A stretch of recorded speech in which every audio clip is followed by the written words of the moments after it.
আরে আরে কি সৌভাগ্য আমাদের, আপনার মতো একজন ব্যস্ত মানুষ আমাদের বাড়িতে এসেছেন।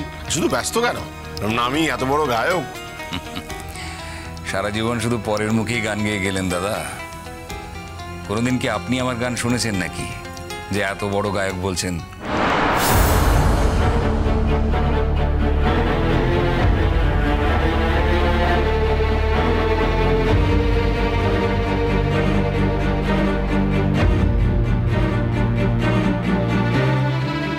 মালা শুনে শুনে মানে কি, ও রীতিমতো আপনার একজন অন্ধ ভক্ত।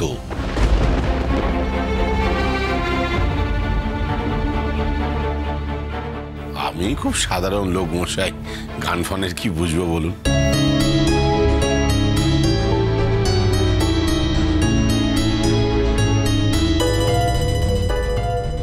গান বাজনা কি আর সকলের বোঝার জন্য?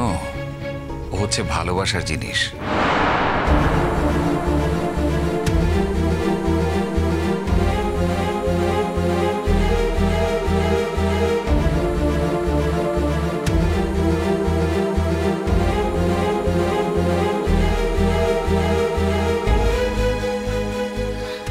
ঠিক বলেছ। এসো বসো। কেমন আছো? ভালো ভালো। আমাদের ছোটুর সঙ্গে তোমার কোথায় দেখা হলো অবিন? বৌদি, আমরা দুজনে আসলে একটা কমন জায়গায় ছিলাম। কমন জায়গা মানে? দাদা না, আমি বলছি। এই যে কাজরি, ছোট বৌদি, তোমরা তো কেউ আমাকে পাত্তা দিলে না, আমার সঙ্গে গেলেও না। আর আমার তো একটাই মন্ত্র, যদি তোর ডাক শুনে কেউ না আসে তবে একলা চলো রে। বেরিয়ে পড়লাম।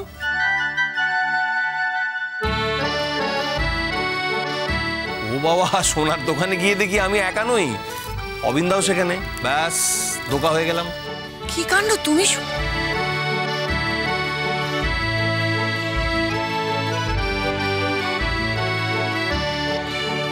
তুমি সোনার দোকানে গিয়েছিলে?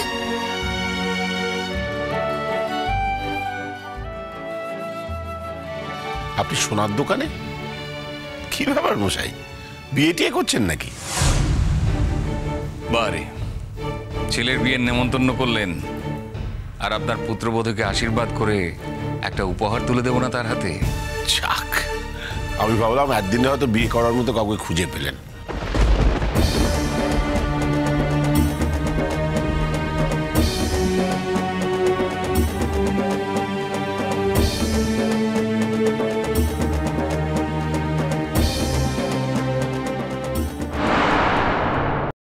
আমি মনিহাটি দোকানের জিনিসগুলো কিন্তু এখনো অনেকগুলো কেনা বাকি আছে। তোমার যদি কাউকে নিয়ে যেতে হয় তাহলে তুমি এখনই চলে যাও। অভিনব, তুমি এসো আমার ঘরে, এসো। না না, আসলে ছোট এমন জোর করলো, আমার কথাই শুনতে চাইলো না। তা না হলে আমাকে এক্ষুনি ফিরে যেতে হবে। সে কি বারাইশাট এত তাড়াতাড়ি গেলে হয়? কতদিন পর দেখা হলো, আমার সাথে না, মালার সাথে।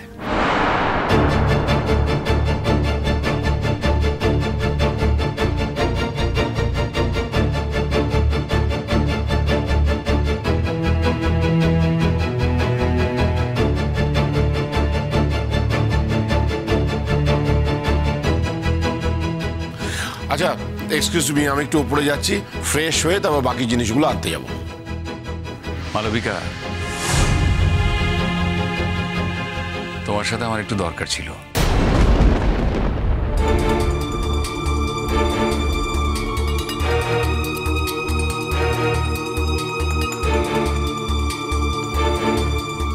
আপনি মালাকে মালবিকা বলে ডাকেন নাকি?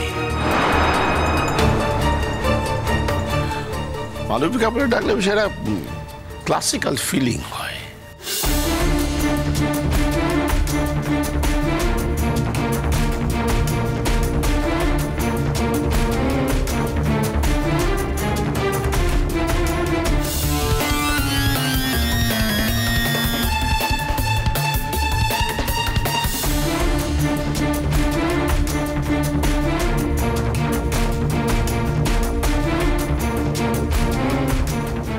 এটা রাখো। মালার ছেলের বিয়ে বলে মালাও একটা গিফট পেল নাকি?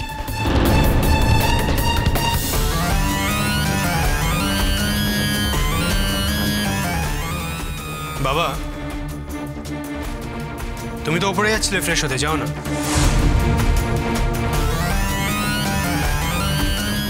আর তাছাড়া মা যদি অবিন মামুর কাছ থেকে কোনো গিফট পায়ও, তাতে তোমার অসুবিধা কি শুনি? না, আমার কিসের অসুবিধে তাতান?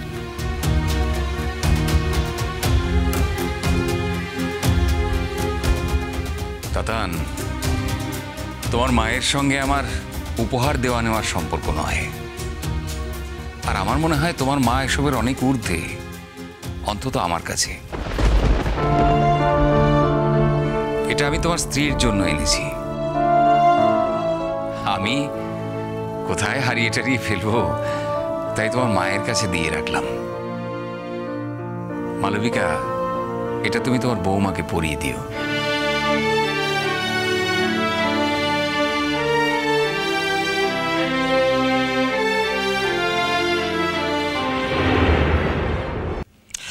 অবিন মামু,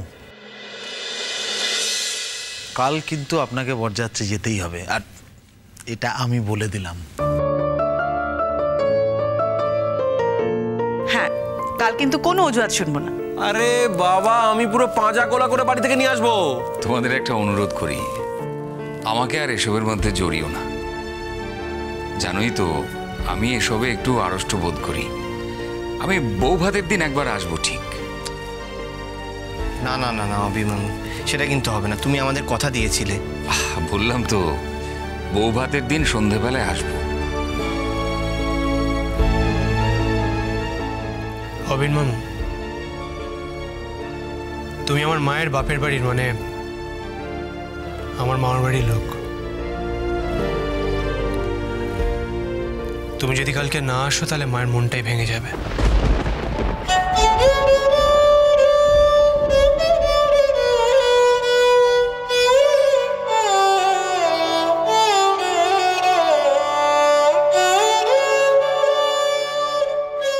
আমি আমার মায়ের হয়ে তোমায় রিকোয়েস্ট করছি, কালকের দিনটা তুমি প্লিজ এসো। তুমি না এলে আমার মা বাড়ি থেকে কে বা আসবে বলো?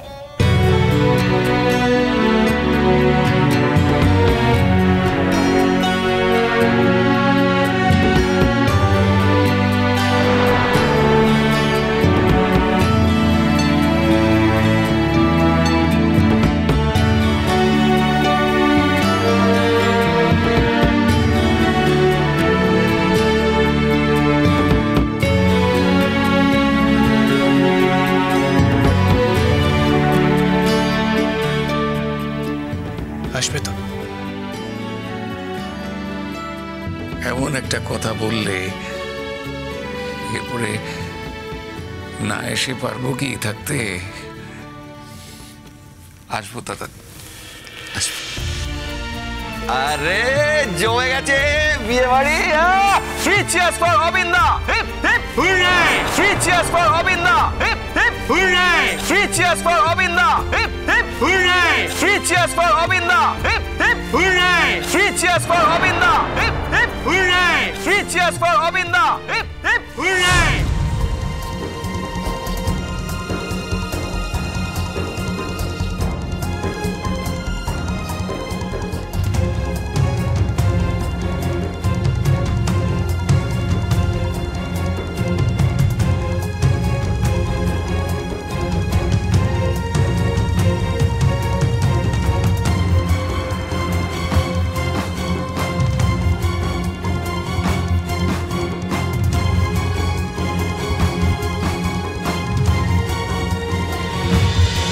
पीछे